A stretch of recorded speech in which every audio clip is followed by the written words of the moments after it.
Hello, welcome to another episode of This, That, and the Other.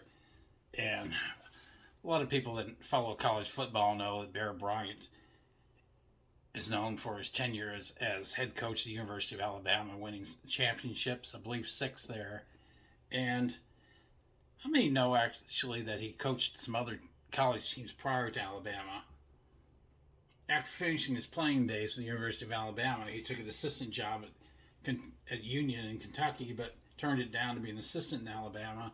After 4 years at Alabama, he left for Vanderbilt to be an assistant. He stepped in as head coach when Sanders had his appendix removed. Result was a 7-7 tie with Kentucky. Arkansas liked what they saw in him and offered him the head coaching job December 1st, 1941. A week later, he turned down the job and joined the Navy.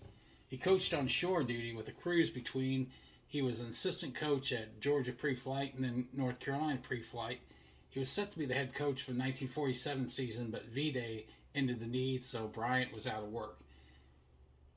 He was friends with the owner of the Washington Redskins, and the owner put Bryant in touch with Curly Bird, who was president of the University of Maryland, Bird Stadium. Maryland offered him a job the next day. The decision process between a few offers was an interesting one.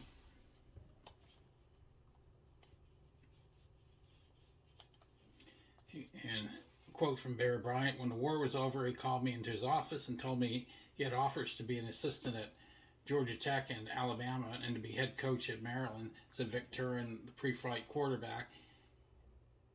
He said, "I'd like for you to have a team meeting. I'd like to take the job you guys select."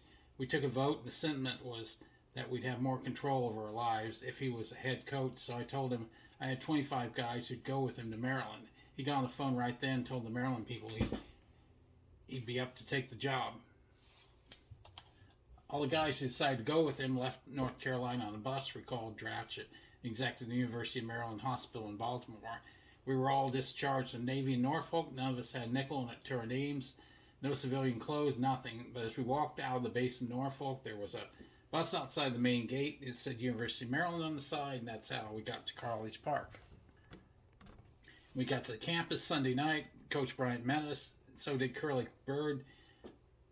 I think we even registered for class that night. We practiced the next day, played our first game on Saturday. It's hard to believe, but it's true.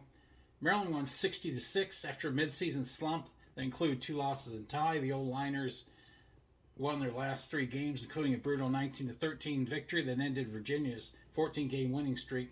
Maryland finished 6-2-1.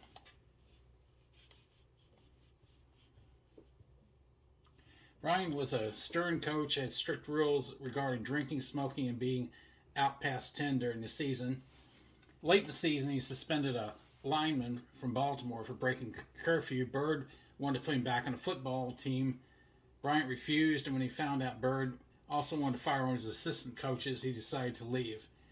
He accepted a job offer from the University of Kentucky for $12,000 a year on January 12, 1946. He announced they'd be leaving Maryland. A lot of the players wanted to go with him. They had a team meeting, and he told us what had happened. He was crying. Some players were crying, but he convinced us that it would be better to stay at the school because we made a commitment. He assured us that we'd keep our scholarships. He also told us that he want us to get reputations as he didn't want us to get reputations as tramp athletes, and just about everyone stayed. I did see that the next year Clark Shaughnessy, who had coached at Maryland before, coached them for the next season, and then some other coaches took over following that.